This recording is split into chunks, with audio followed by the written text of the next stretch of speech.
Download this code from codegive.com, link in the description below. Fixing bad geometry in ext4 Filesystems, a comprehensive guide. This tutorial will delve into the concept of bad geometry in ext4 Filesystems, explaining what it means, how it arises, and, most importantly, how to diagnose and fix it. We'll cover various tools and techniques with practical examples. What is bad geometry in ext4 Filesystems? The term bad geometry in the context of ext4 and other file systems generally refers to a mismatch between the file system's metadata and the underlying block devices, disk, partition, LVM volume, etc., actual size and structure.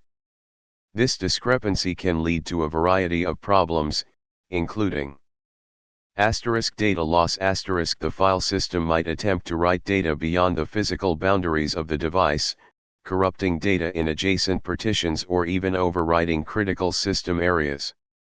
File system corruption. Metadata inconsistencies can lead to the file system becoming inconsistent and potentially unmountable.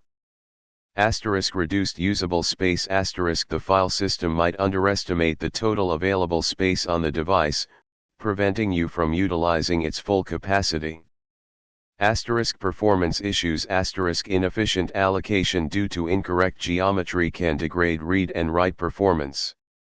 FSCK errors. FSCK, file system check, will likely report errors related to superblock inconsistencies or inode/block bitmap inconsistencies. Causes of bad geometry.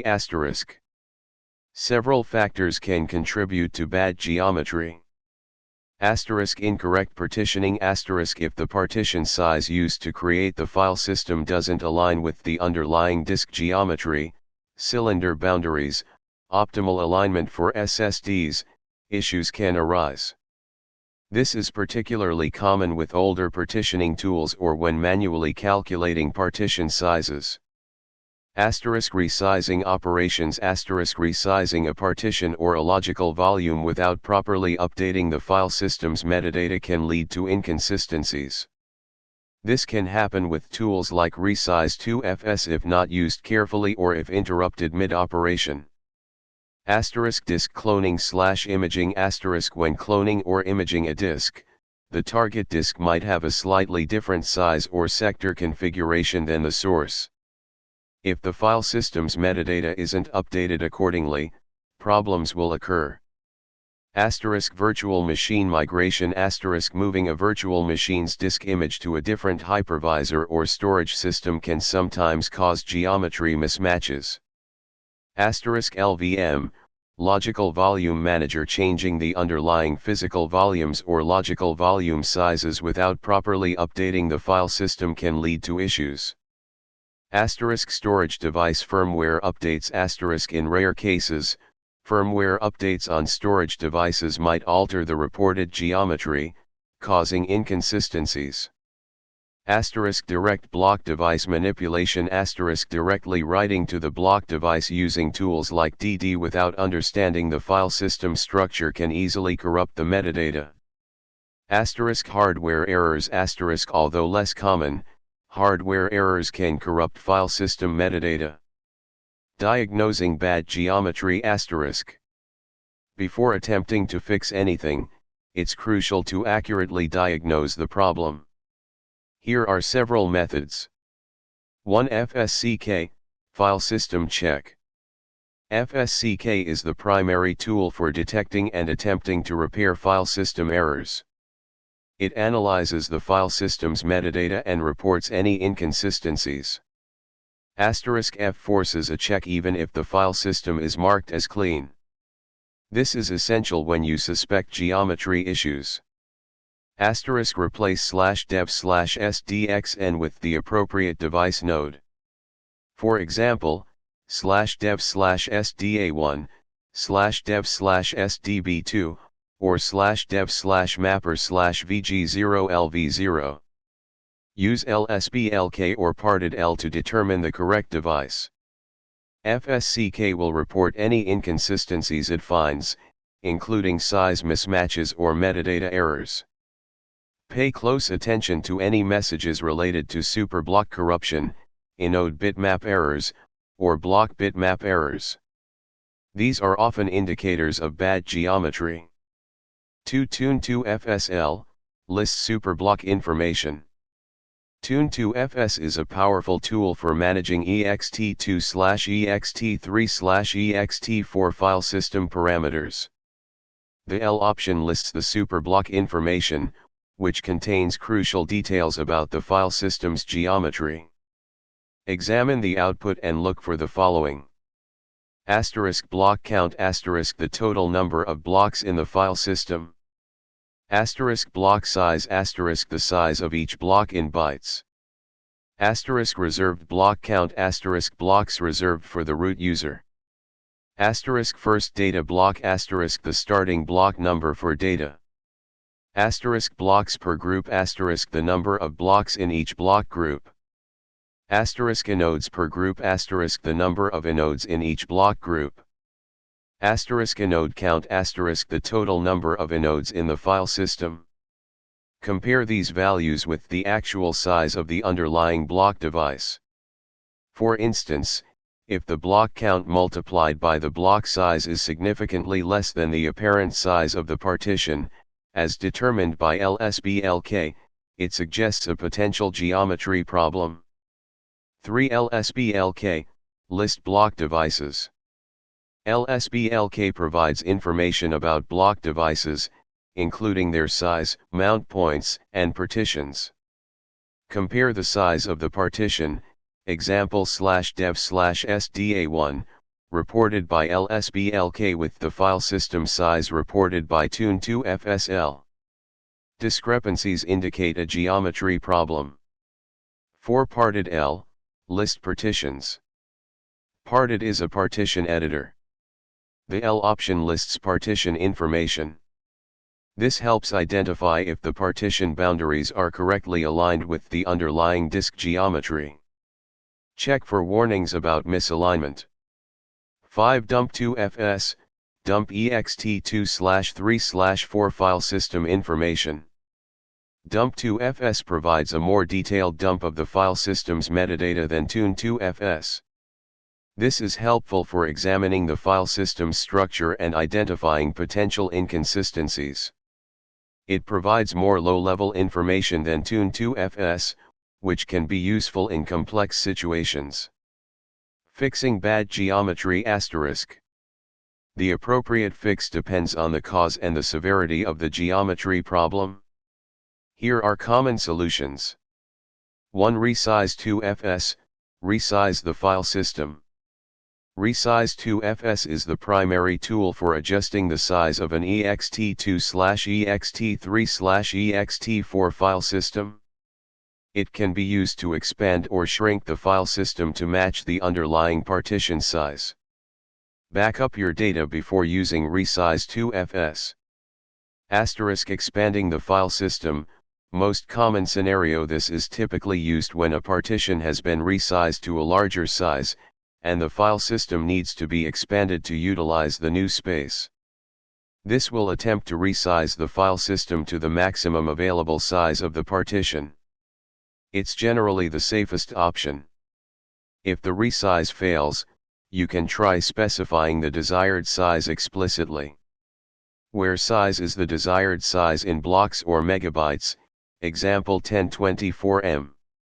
It's generally best to omit the size and let Resize 2FS determine the optimal size. Shrinking the file system. Rare and risky. Shrinking a file system is much riskier than expanding it and can lead to data loss if not done correctly. Back up your data before shrinking a file system. Where size is the new desired size. Make sure the file system is unmounted before shrinking it. You will typically need to boot from a live CD/USB to do this safely. Shrink the file system to a size smaller than you intend to make the partition. Then, shrink the partition with parted or similar. Finally, expand the file system with Resize 2FS to fit the new, Smaller partition. This approach reduces the chance of data loss. Important considerations for resize 2fs ****. Unmount the file system ***. Ideally, the file system should be unmounted before running resize 2fs. This ensures that no writes are occurring during the resize operation, which can prevent corruption. If you are resizing the root file system, you will need to boot from a live CD/USB. ***run fsck first ***. Always run fsck before using resize 2fs to ensure the file system is in a clean state. ***Backups Backup your data before using resize 2fs, especially when shrinking a file system. Data loss is possible if the operation is interrupted or if there are underlying file system errors. ***LVM If you are using LVM, you will need to resize the logical volume before resizing the file system. Use overresize to resize the logical volume, then use resize 2fs to resize the file system within the logical volume. ***Error messages Pay close attention to any error messages reported by resize 2fs. If it reports errors, stop and investigate before proceeding. 2. Recreating the file system, extreme measure. If the file system is severely corrupted, and fsck and resize 2fs fail to repair it, you might have no choice but to recreate the file system. This will erase all data on the partition. **Choose the correct file system type **. Make sure you use the correct file system type, example mkfs.ext4 for ext4. **Backup any data you can recover before recreating the file system. **Mount options Consider using appropriate mount options, example no time, discard, when mounting the newly created file system. 3. Adjusting partition alignment, advanced. In some cases, the partition boundaries might be misaligned with the underlying disk geometry, especially on SSD's modern partitioning tools, like parted and disk, typically align partitions to 1 MB boundaries by default, which is generally optimal. However, you might need to adjust the alignment manually in certain situations. **Parted You can use parted to create partitions with specific alignments. Replace /dev/sdx with the appropriate disk device. The mkpart command creates a primary partition with the ext4 file system, starting at 1 MB and ending 1 MB before the end of the disk. *Disk is another popular partitioning tool that offers more advanced options for GPT partition tables. Replace /dev/sdx with the appropriate disk device. After adjusting partition alignment, you will likely need to recreate the file system. 4. Addressing LVM issues If you're using LVM, ensure the logical volume size matches the file system size. Use overresize to resize the logical volume. Replace /dev/mapper/vg0lv0 with the correct logical volume path. 5. VM disk image resizing If you are experiencing geometry issues in a VM disk image, use the VM's management tools to resize the disk image itself. After resizing the disk image, you can use resize 2fs within the VM to expand the file system to fill the new disk space. Example scenario and code Let's say you have a virtual machine image, /var/lib/libvirt/images/myvm.img, and you've increased its size from 20 GB to 30 GB using your hypervisor's management interface. However, the file system inside the VM is still only 20 GB. Here's how you would fix this. 1. Boot the VM. 2. Identify the device inside the VM. Use lsblk to identify the partition containing the file system you want to expand. Let's assume it's /dev/vda1. 3. Run fsck *. 4. 4. Resize the file system asterisk. This will attempt to expand the file system to fill the new 30 GB of space. 5. Verify the size asterisk. Check that the file system size now reflects the new 30 GB capacity. Important notes asterisk. Asterisk root permissions asterisk. Most of these commands require root privileges. Use sudo or log in as the root user. Asterisk device names asterisk. Double check the device names, example /dev/sda1, before running any commands. Using the wrong device can lead to data loss. Asterisk backup asterisk. I cannot stress this enough. Back up your data before attempting any of these procedures. Asterisk patience asterisk. File system checks and resizing operations can take a significant amount of time, especially on large file systems. Asterisk error handling asterisk. Pay close attention to any error messages reported by the tools. Don't ignore errors and proceed blindly. Asterisk file system support asterisk. Make sure the tools you're using support the file system type you're working with. Example resize2fs is for ext2/ext3/ext4. By carefully diagnosing the problem and using the appropriate tools and techniques, you can often successfully fix bad geometry in ext4 file systems and avoid data loss. Always prioritize backups and proceed with caution. Remember to research the specific tools and options before using them to ensure you understand the potential consequences.